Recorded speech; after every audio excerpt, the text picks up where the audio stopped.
In today's highlighted story, a jerk of a rich human being hired a private investigator to spy on his wife. Well, when the job was done, this guy refused to pay. So, OP gets some revenge. Guys, this story's pretty wild. Let's get right to it. A few things. First, I'm a security officer with a private investigator certification, which allows me to take PI, private investigator cases, as long as it doesn't interfere with local police investigations. And any crimes that I witness must be reported to the police ASAP so they can make an arrest. PI cases come from a few sources. We're sometimes contracted by local police to do what's referred to as spotter work, where we are brought on active wide area investigations to do recon work, and look but not interact with anything that might be involved with the case. Basically, we're just an extra pair of eyes. Or the local police will mix us in a surveillance operation, and we would follow low-profile individuals and report their day-to-day activities. These are completely confidential. Then there's a client contract.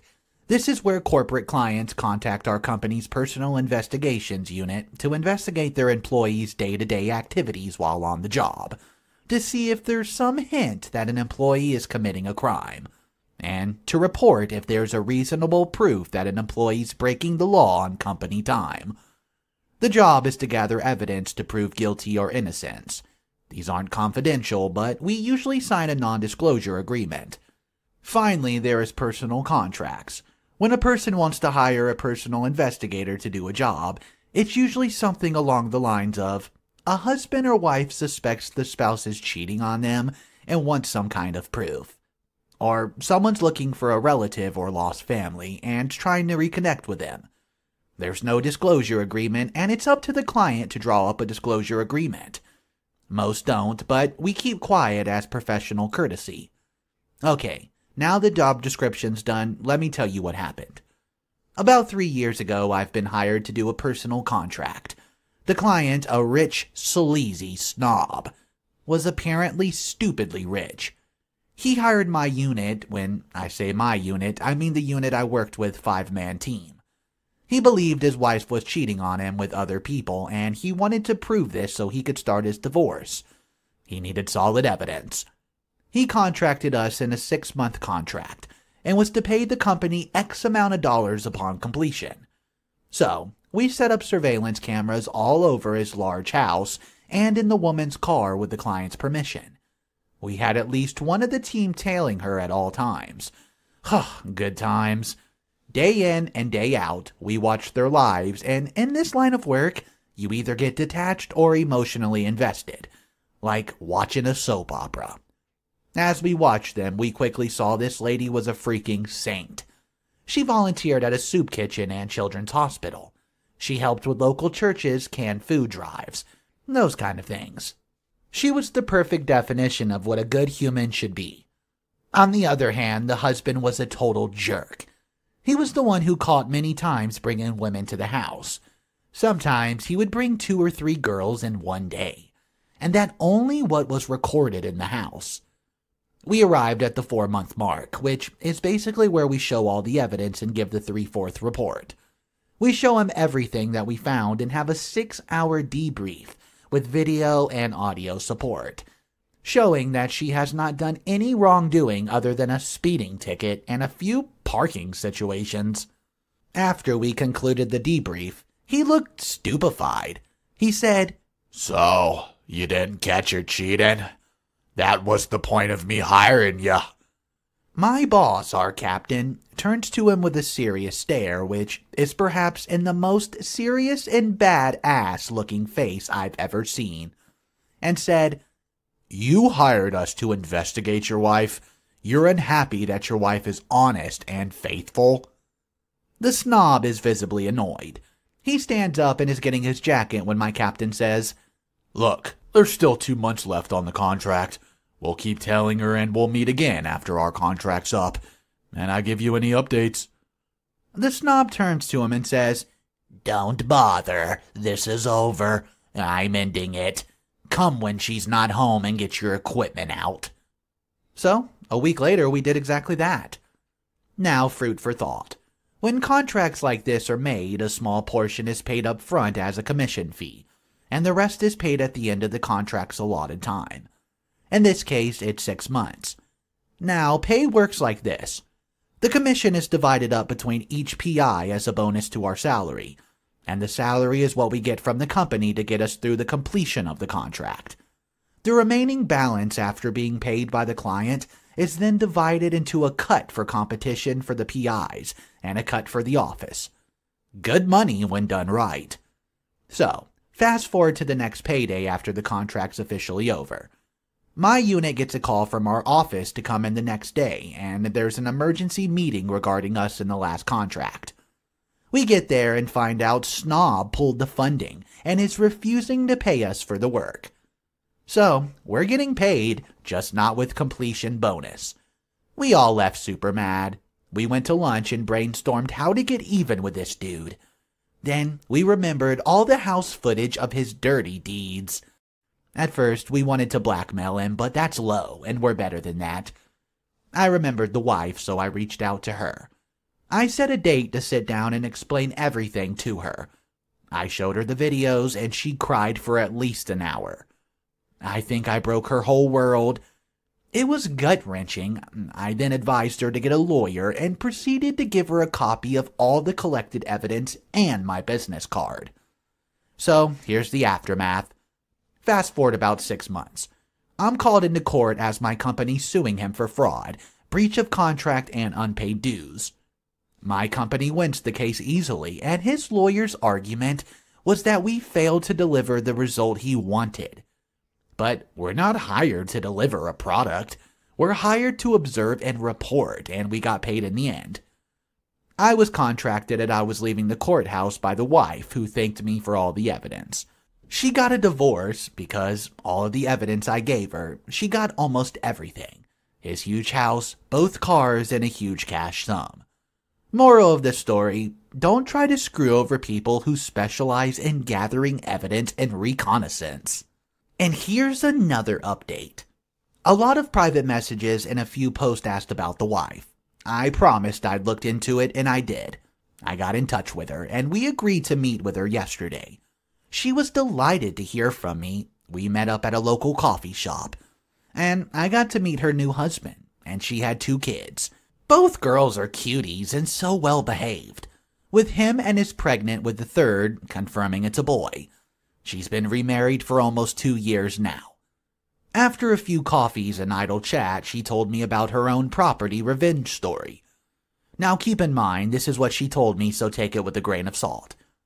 She told me of how the family of super snobs demanded that they get the house back as it's their family ancestral home, and offered to buy the house from her for almost immediately after divorcing.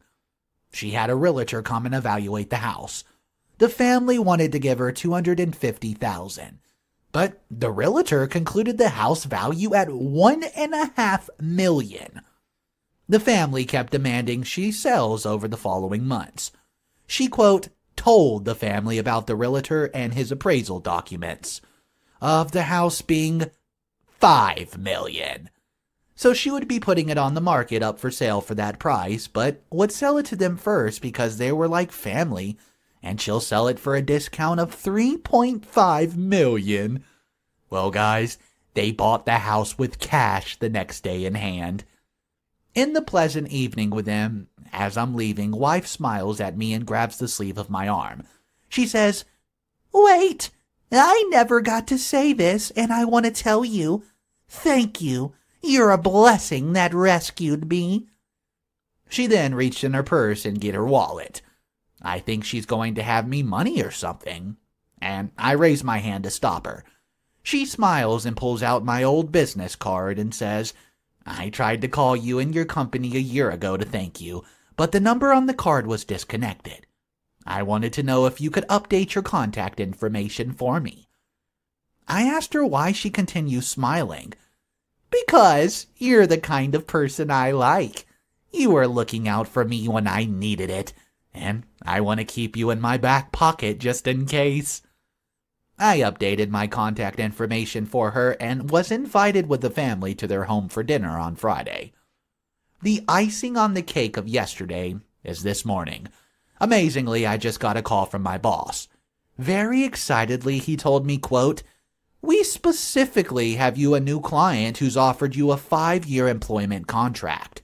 Apparently, wife's new husband's a magistrator and got his boss to approve a contract for the company, with the provision that I oversee as the new captain. Which means the unit I'll be running will be taking our job's assignments directly from the court. So, thanks to everyone who asked me to check up on her. I went to meet for coffee and a chat, and I gained a high-profile paying client." Well, some people say money doesn't make you smart, and I think this is a perfect example for this story. This rich old guy was so slow. I mean, this comment that I found in the comment section worded it properly, so I'll read it for you. Here we go. "You have to be a special kind of stupid to hire a private investigator, have your own house under surveillance to catch your wife cheating, and then proceed to cheat on your wife inside said house, which is under surveillance? And then, to top it all off, not pay for the service you requested. You know, not pay the people who had your house under surveillance while you cheated on your wife." Guys, let me know what you think of this story in the comment section below. Is it as wild as I think it is? I'd love to hear your opinion, and let's jump into the next story. I live in a tiny one-bedroom. My parents invited themselves over to live here for 2 weeks. They live over 1,000 miles away and drove here to my city. They could not afford to pay for a hotel, and I felt rude if I did not let them stay. It was a mess. They slept on a blow-up mattress, and I could not walk around anywhere without tripping. The first day, my mom threw everything out of my bedroom closet because, quote, "I needed to organize." She took photos of everything. I noticed my mom stashing some of my clothes away in my little sister's suitcase. When I called her out, she called me selfish and denied it. She had several meltdowns and temper tantrums when I told her to stop going through everything I own. Sneakily, over the first week, she kept digging and finding stuff I was hiding on purpose. She got mad at me for having condoms and alcohol. My dad got really upset about that too. It's been a couple days since they left, and I just noticed all the clothing they stole from me and makeup. I had hundreds and hundreds of dollars of makeup that I can't afford to replace. My bathroom cabinet was wiped out. I honestly feel betrayal and feel like I have nobody to trust now. Not even my own family. My mom and sister are denying everything. They said I never had it to begin with. So, here's an update. I confronted and called my mom, and she admitted to taking the stuff.